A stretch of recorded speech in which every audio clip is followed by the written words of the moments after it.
Bismillahirrahmanirrahim. Assalamualaikum warahmatullahi wabarakatuh. Alhamdulillahirrabbilalamin. Allahumma sholli ala sayyidina Muhammad wa ala ali sayyidina Muhammad. Amma ba'du. Alhamdulillah, segala puji bagi Allah patut kita aturkan karena pada malam hari ini kita masih diberikan kesempatan dan kesehatan oleh Allah sehingga kita bisa melanjutkan kajian kita, yaitu kitab Nasha'ihul Ibad. Salat serta salam semoga tetap tercurahkan kepada junjungan kita Nabi besar Muhammad Sallallahu Alaihi Wasallam yang tentu senantiasa kita jadikan sebagai suri tauladan. Baiklah, kita lanjutkan kajian kita pada malam hari ini yang insya Allah kita sekarang sudah masuk pada makalah ke-54 yang menjelaskan tentang ibadah. Di mana ibadah di sini itu nanti akan dijelaskan ibadah itu sebagai sebuah peluang atau sebagai sebuah pekerjaan seorang hamba. Baiklah, langsung saja kita awali kegiatan kali ini dengan pembacaan suratul Fatihah dengan harapan semoga apa yang kita lakukan dijadikan sebagai amal yang barokah. Ala hadiniyah wa ala kulli niyatin sholawat khususan lil muallif hadzal kitab Syekh Muhammad Nawawi Al-Bantani bin Umar Al-Jawi Al-Bantani wa nafa'ana bihi wa bi ulumi fid dharain. Amin. ولقد هديتنا من حاجتنا الآخرة صلى الله مقاصدنا يسر الله أمورنا أمور الدنيا والآخرة. الفاتحة.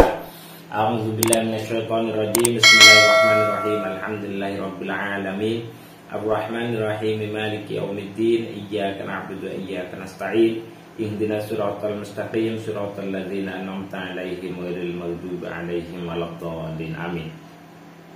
Bismillahirrahmanirrahim. Wal maqalatu tawidawu ar-rabi'atu kang kaping 4 wal khamsuna lan kaping 50 iku kila den kendikaake sangka ulama al-ibadatu nyatane pendawu al-ibadatu utawi ibadah al-ibadatu utawi ibadah lillahi krana Gusti Allah taala halim haluhur sinten Allah iku hirfatun penggawean utawa peluang. Ai maksabun tegese penggawean mingkuli jitahatin saking saben arah.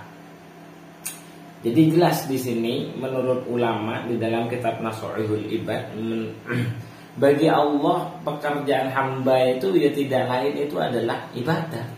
Iya, ibadah. Jadi ya keren aja, ibadah itu adalah ibadah itu adalah pekerjaan. Bagi Allah Subhanahu wa taala seperti itu. Jadi kita seharusnya sebagai seorang hamba ya ibadah. Namanya hamba ya harus ibadah. Dan keterangan ini senada dengan ayat yang menjelaskan bahwasanya wa ma khalaqtul jinna wal insa illa liya'budun. Yang artinya adalah Allah tidaklah menciptakan jin dan manusia kecuali untuk beribadah. Dan senada itu sekali. Jadi ketika manusia sebagai makhluk Allah tidak lain pekerjaan yang harus dilakukan memang sebenarnya itu adalah ibadah. Jadi setiap pekerjaan yang kita lakukan itu bagaimana caranya kita bisa menjadikan itu sebagai bentuk pengabdian dan pengibadahan kita kepada Allah Subhanahu wa taala. Karena memang hakikatnya itu kita diciptakan oleh Allah. Jadi meskipun kita dosen, meskipun kita itu adalah pegawai, petugas, tapi kita tidak melakukan ibadah, menurut Allah itu adalah pengangguran. Iya, pengangguran. Jelas, karena tidak sesuai dengan hakikat atau sejak awal mereka diciptakan gitu loh. Ya menganggur kan berarti tidak sesuai dengan fungsinya. Maka apabila kita mau memfungsikan diri sebagai seorang hamba, maka mau tidak mau yang harus kita lakukan itu adalah ibadah kepada Allah Subhanahu wa ta'ala. Jadi mulai dari sekarang dengan mengaji kitab ini jangan mau. Kalau kita masih bisa mengerjakan sholat, kalau kita masih aktif mengeluarkan zakat, kalau kita masih aktif itu mengikuti puasa, jangan mau dikatakan sebagai seorang pengangguran. Karena di sisi Allah, kalau kita masih bisa melakukan hal tersebut berarti kita masih bisa beribadah. Yang catatannya itu berarti kita tidak menganggur, karena kita sedang bekerja mengabdi kepada Allah Subhanahu wa ta'ala. Dan itu adalah hal yang harus dilakukan oleh seorang hamba, oleh seorang ciptaan, oleh seorang yang telah diciptakan oleh Allah Subhanahu wa taala untuk mengabdi kepadanya. Nah, tentu karena di sini oleh para ulama dikatakan bahwasanya ibadah itu adalah pekerjaan, ya jelas gambarannya itu pasti butuh toko. Artinya butuh toko, butuh tempat untuk bekerja. Nah, di sini makanya dilanjutkan wahanutuha utawi tokone ibadah, wahanutuha utawi tokone hirfa atau tempat bekerjanya itu al-khulwatu persepen aidukan utawi tokone ibadah iku muhadatsatus sirri guneman Allah marang Allah sertane Gusti Allah, muhadatsatus sirri guneman rahasia Allah sertane Gusti Allah taala alaihi mahaluhur sinten Allah ta'ala alaihi mahaluhur sinten Allah haitsu la ahada sekirane ora ana wong suwiji iku maujud.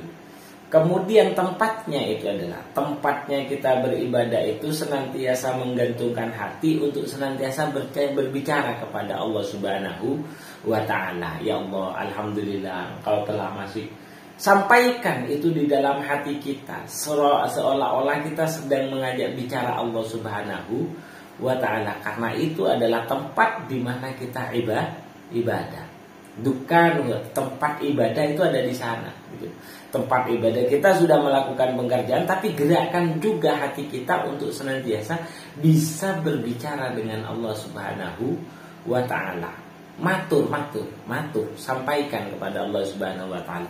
Alhamdulillah ya Allah, saya bisa melakukan sholat. Ini adalah pemberian terbaik yang telah Kau berikan kepadaku pada hari ini.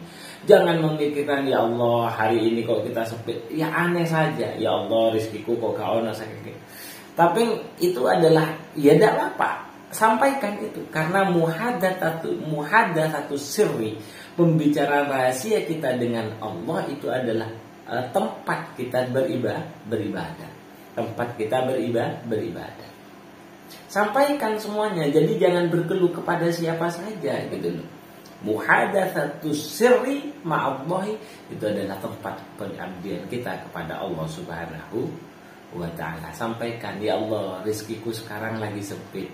Ya Allah, karena kalau aku diberikan rezeki sempit, maka secara otomatis pikiranku akan terfokus untuk senantiasa mencari rezeki atau mencari maisha agar bisa aku tenang dalam melakukan ibadah. Permudahkan ya Allah agar aku bisa lebih nyaman dalam mengabdikan diriku kepadamu dengan cara terus menyembahmu. Sampaikan itu di dalam hati, sambungkan hati kita senantiasa kepada Allah Subhanahu wa ta'ala di balik ibadah yang sudah kita kerjakan sebagai pokok atau pekerjaan wajib yang harus kita lakukan sebagai seorang hamba. Lalu tentu juga membutuhkan modal gitu loh. Lalu juga membutuhkan modal. Warok sumaliha utawi modal pokok ibadah itu at-taqwa, yaitu takwa. Ai aslu halil ibadati, tegese utawi asale kondisi ibadah. Iku sianatun nafsi oleh jogone awak ama saking perkara tastahiku kang ngahaki bi sebab ma opo al uqubatu bihi sebab ma opo al uqubatu patra panutuk siksaan mimfi lil bayane saking ngelakoni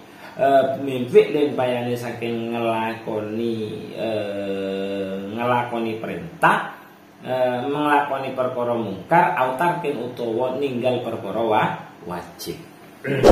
Kemudian pokok atau kekuatan atau modal utama kita melakukan ibadah, mau tidak mau itu adalah ketakwaan kita kepada Allah Subhanahu wa ta'ala, yaitu menjaganya diri kita dari segala sesuatu yang dilarang oleh Allah dan mengerjakan segala sesuatu yang diperintahkan oleh Allah Subhanahu wa ta'ala. Itu adalah modal pokoknya. Kata lain, takwa itu juga ada yang mengartikan bahwasanya takwa itu adalah penggabungan antara iman dan pekerjaan amal soleh. Karena rata-rata dilihat dari ayat Al-Quran, ketika Allah itu menjelaskan takwa, pasti di belakangnya atau sebelumnya itu adalah menjelaskan tentang keimanan dan pekerjaan yang sifatnya real. Makanya sampai ada yang merumuskan bahwasanya takwa itu adalah gabungan dari keimanan yang ada di dalam hati dan praktek ibadah yang sifatnya praktek kebaikan yang sifatnya real. Itu adalah ketakwaan, dan itu menjadi modal utama kita untuk bisa beribadah kepada Allah Subhanahu wa taala. Selain ayat-ayat yang lain, Allah juga banyak menggantungkan setiap karunia-Nya, setiap nikmatnya, diselamatkan dari api neraka, itu tidak lain dari ketakwaan kita kepada Allah Subhanahu wa ta'ala. Dihargainya kita, diperhitungkannya kita oleh Allah Subhanahu wa ta'ala, semua digantungkan kepada ketakwaan kita yang ada di dalam diri ini oleh Allah Subhanahu wa ta'ala. Jadi kalau orang tidak memiliki ketakwaan di dalam diri, niscaya dia juga tidak akan bisa melakukan ibadah kepada Allah Subhanahu wa ta'ala, karena ketakwaan itu adalah modal pokok daripada ibadah yang bisa kita lakukan. Banyak hal Allah menggantungkan di dalam ayatnya tentang kebaikan, tentang kemuliaan, tentang keagungan. Itu digantungkan kepada ketakwaan yang ada di dalam diri seseorang. Dimudahkannya kita keluar dari berbagai macam persoalan yang menghadapi kita, itu juga digantungkan atas ketakwaan yang ada di dalam diri kita. Seperti ayat yang dikatakan itu, wa may yattaqillaha yaj'al lahu makhraja wa yarzuqhu min haitsu la yahtasib. Barang siapa yang bertakwa kepada Allah, maka dia akan diberi kemudahan dari setiap kesulitan, dan dia akan diberikan rezeki oleh Allah dari jalan yang ia sendiri tidak menyangka-nyangkanya. Nah, banyak. Makanya di sini dikatakan bahwasanya modal daripada ibadah kita kepada Allah Ta'ala itu tidak lain adalah takwa kepada Allah, yaitu penjagaan diri agar kita selamat dari siksa Allah, dan penjagaan diri agar kita juga bisa melakukan perintahnya Allah. Jadi siksa dari Allah bisa disebabkan oleh dua hal, karena di sini dijelaskan amma tastahiqu bil aqibah min fi'lin aw tarkin. Min fi'lin dari melakukan segala sesuatu yang munkar, aw tarkin atau meninggalkan sesuatu yang wajib. Jadi siksa dari Allah siksa dari Allah itu bisa muncul dari dua hal, yaitu melakukan kemungkaran atau meninggalkan kewajiban. Dua hal ini yang kita lakukan itu akan menyebabkan kita mendapatkan siksa dari Allah Subhanahu wa ta'ala, seperti apa yang dijelaskan di dalam kitab ini. Cuman yang perlu kita ketahui bahwasanya modal ibadah kita sebagai pekerjaan pokok kita itu tidak lain adalah menjaga ketakwaan kita kepada Allah Subhanahu wa ta'ala.